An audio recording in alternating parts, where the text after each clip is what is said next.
I'm gonna do it in Spanish. Sorry for that. If you don't speak Spanish, maybe you have to go close on someone, because in this time I can do it. So I am political geographer. I do in Spanish. Okay, in Spanish. I am political geographer and conflict mediator. This is a weird combination, and that's I create this organization that is the Institute of Geography for Peace, that is political geography, human rights, and peace building. No? So that's why I am speaking about violence in plural, because we have a different type of violence, diálogo, and peace building. No? That's the idea of this workshop. No? What's next? What's the next step? We are talking about the kidnapping, but what's next? What we gonna do next? No? So that's part. Es lo que yo hago, digamos, como mediador. Diálogos multi-actor dialogue. So that's why I explain the violence, then hago reuniones así como estas, como un sector académico, con sociedad civil, con organizaciones de base, incluso con mineras he trabajado. Tenemos una red de mediadores para construir acuerdos en regiones con conflicto, con minas. Y creamos acuerdos y gobernanza y condiciones de paz, digamos, esa es mi tirada, ¿no? A eso es a lo que hago yo. Y entonces, esto lo hago en el colegio también, en el Colegio de la Frontera Norte, y soy parte de un proyecto que se llama Región Transfronteriza México-Guatemala. ¿Cómo haces el láser? Ese. Entonces, yo voy a hablar de 4 cosas: los proyectos de investigación en los que estoy, el marco teórico en el que me desenvuelvo, algunos resultados, y quería la reflexión aquí, digamos. Eso era lo que quería más, que es lo que más interesante. En el proyecto de Frontera Norte, trabajo derechos humanos en la Frontera Norte, digamos. ¿Cómo está la situación de los derechos humanos en la Frontera Norte en general, pero en Ciudad Juárez en particular? Pero este proyecto está como medio desorganizado, lo estoy reorganizando desde la lógica de Geografía para la Paz. En el de Frontera Sur es un proyecto muy grande donde están muchas organizaciones, está el CIDE, el Colegio de la Frontera Norte, Flaxo, CIESAS, Instituto Mora, es patrocinado por CONACYT, y lo que se busca es ver oportunidades de desarrollo para la frontera sur de México, ¿no? Con Guatemala. Y yo trabajo en 2 objetivos, en el de seguridad pública y en el de derechos humanos. En el de seguridad pública investigamos delitos, víctimas y lugar donde pasó. Digamos, es un enfoque de seguridad pública. Y en el de derechos humanos hacemos el diagnóstico de los derechos humanos. Y como mi formación de estudios de paz me permite hacer el link entre ambas desde la seguridad humana, ¿no? Aquí ya hemos tenido unos informes que están en internet, que los pueden ver, sobre la violencia homicida y sobre diferentes tipos de crímenes. O sea, tenemos homicidios, secuestros, asaltos, extorsión, todo lo que te da el secretariado ejecutivo, digamos, ¿no? Lo que todo el mundo maneja. Los puntos desde donde lo hacemos es desde la geografía política y la economía política. El conflicto, la paz y la violencia en clave galtuniana, que Johan Galtung es el creador de los estudios de paz, como seguramente lo conocen, y el paradigma de seguridad humana. Todo esto es lo que yo llamo geografía para la paz.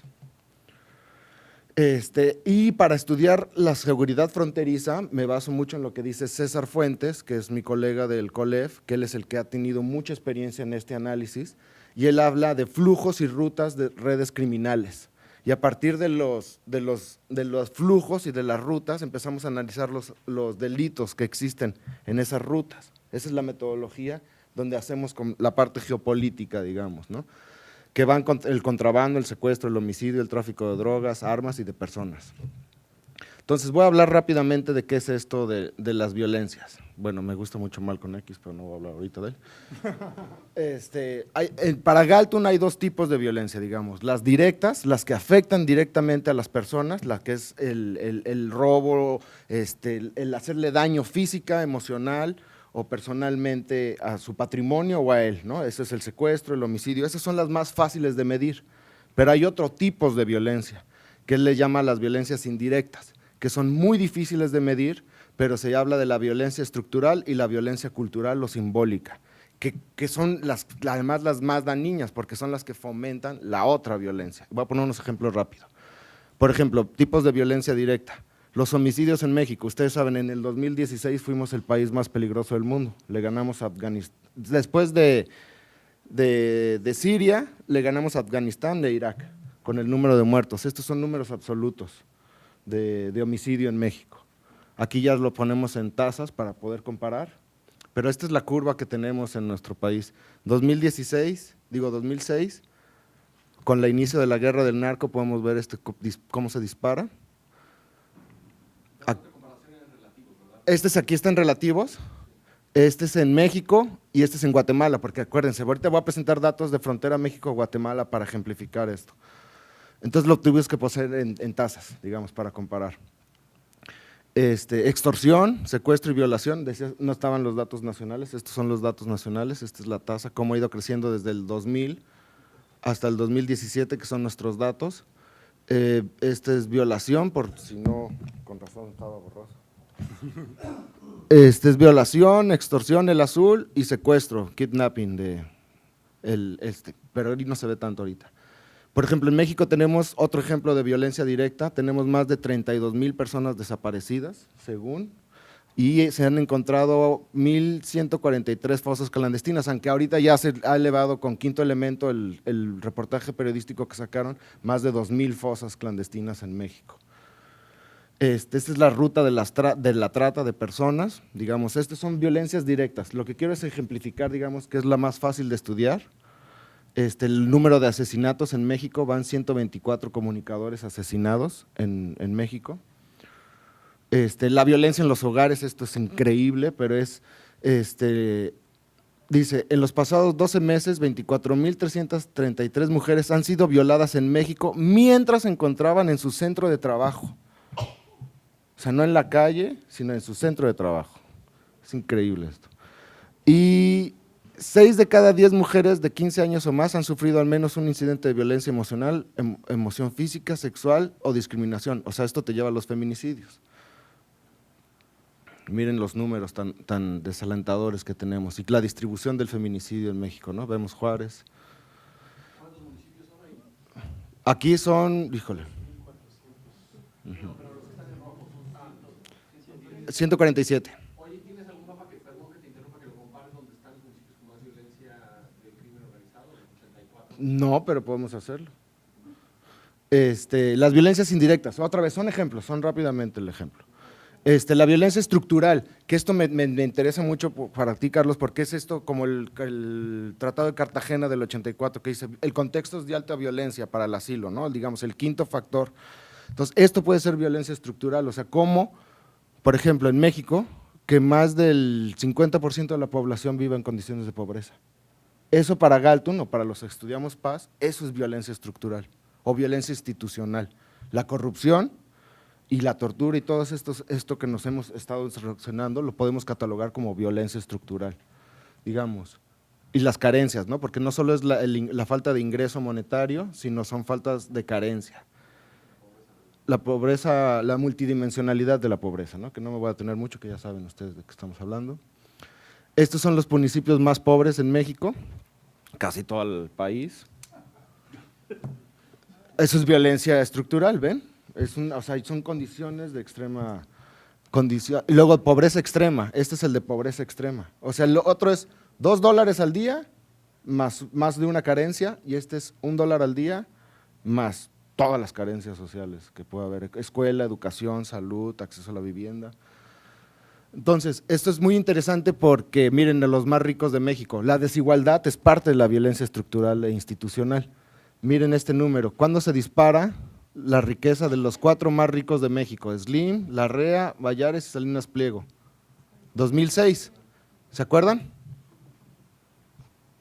El mismo año. Esta es una cosa interesante que es para otro caso de estudio, relacionar el incremento sustantivo, así aritméticamente, de la riqueza con la violencia. Hasta la curva se parece. Eso es, pero los dejo de tarea.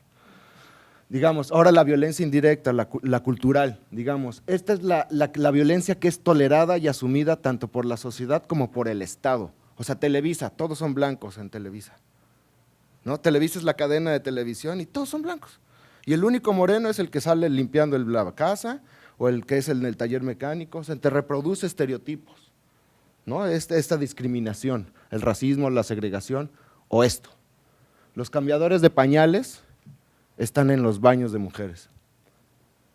Eso es lo que yo llamo infraestructura de violencia, no infraestructura de paz, porque reproduce estereotipos, ¿no? De que eso es trabajo de mujer y no hay de masculinidad y no hay paternidad, ¿me entiendes?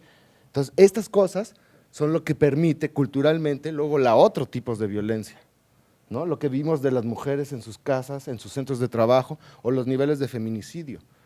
Entonces, esto es súper común en México y en Latinoamérica. Siempre los cambiadores de pañales.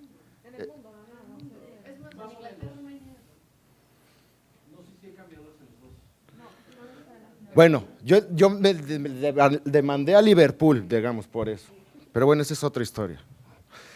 Ahora, ¿qué es paz? Normalmente cuando pensamos en paz pensamos que es ausencia de violencia, pero no, la paz son acciones, acciones que crean condiciones, condiciones que posibilitan e imposibilitan la violencia y brindan bienestar, desarrollo, democracia, justicia, rendición de cuentas, transparencia, educación. Eso es peace building, construir condiciones de paz, ¿no? Entonces me voy a saltar todo esto, pues cómo relaciono la geografía con la paz y la seguridad humana, porque no quiero abusar del tiempo, porque también eso es violencia. Perdón. Pero bueno, vámonos a lo que nos truje, digamos, por ahí. Esta es la región en la que estamos trabajando y la verdad le estoy compartiendo porque estamos sacando los informes apenas ahorita y nomás me dieron oportunidad de presentar algunas que otras cosas por la buena amistad que tenemos todos nosotros. Entonces, esta es nuestra región, digamos, los dos municipios. Nuestro criterio de región transfronteriza es el municipio, digamos, las colindancias. Aquí están los municipios de Guatemala y los municipios de México. Los puntos, digamos, de entrada, los aduanas, son 1, 2, 3, 4, 5, 6, 7, 8, 9. Son 9 nomás. Y ahí hemos identificado, esto es muy importante porque la autoridad tiene identificadas estas rutas, ¿no? Digamos, ellos tienen nada más identificada esta ruta de aquí y aquí, pero en realidad también nosotros tenemos identificadas otras rutas de ingreso, de migrantes y que o sea, lo que nosotros estamos analizando es cómo esas mismas rutas de tránsito han sido usadas para hacer las rutas de trasiego de droga, de personas, de armas, de animales, porque el abigeato también es increíble cómo se ha disparado ahí. Entonces, estas son la tasa de homicidios en esa región fronteriza. Digamos, en Campeche se ha mantenido. Eso es el sur, ¿no? El sur, estamos aquí en la frontera, estos son los 3 estados, pero agregamos Campeche, este es Chiapas, Tabasco y Campeche. Entonces, miren, la tasa de homicidios, este es Chiapas, estaba muy alto y fue bajando, luego subió y se ha mantenido. La nacional, este es el nuestro para comparar nacionalmente, y el que me interesa más es analizar es Tabasco, que ha ido subiendo un poco en homicidios, pero lo que nos interesa a nosotros es secuestro, ¿verdad? Miren cómo subió Tabasco.